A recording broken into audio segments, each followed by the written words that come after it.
Presiden Joko Widodo meminta masyarakat meminta penjelasan langsung dari KPU terkait lonjakan suara Partai Solidaritas Indonesia. Sementara KPU masih melakukan rekapitulasi suara berjenjang dan meminta masyarakat menunggu hasil resminya.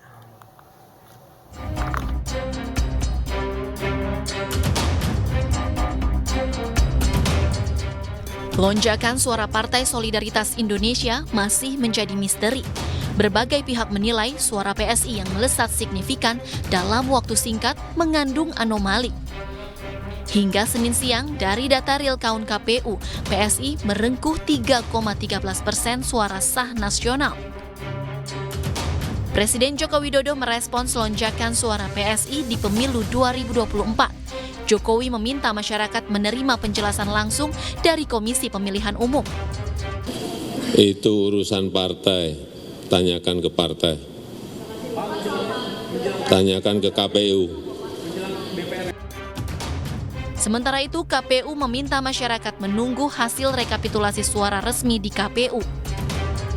Hasil resmi perolehan suara peserta pemilu itu akan ditetapkan berdasarkan hasil rekapitulasi secara berjenjang tersebut. Sirekap adalah alat publikasi terhadap formulir model C hasil plano dan masyarakat bisa melihat perolehan suara peserta pemilu untuk di setiap TPS-nya.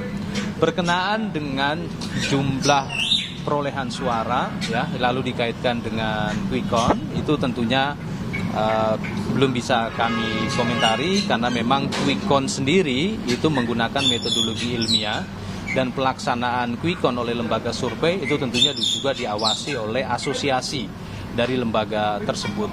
Ya, yang jelas kami hari ini fokus melakukan rekapitulasi secara berjenjang. Sebelumnya, Kamis 29 Februari 2024, data real count KPU menunjukkan PSI mengantongi 2,86% atau 2.171.907 suara.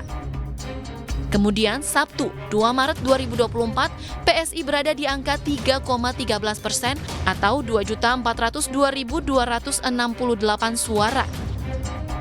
Ini artinya suara PSI bertambah 230.361 suara hanya dalam 3 hari yang diperoleh dari 2.240 TPS. Anomali perolehan suara PSI ini kemudian mengundang kritikan dari sejumlah pakar.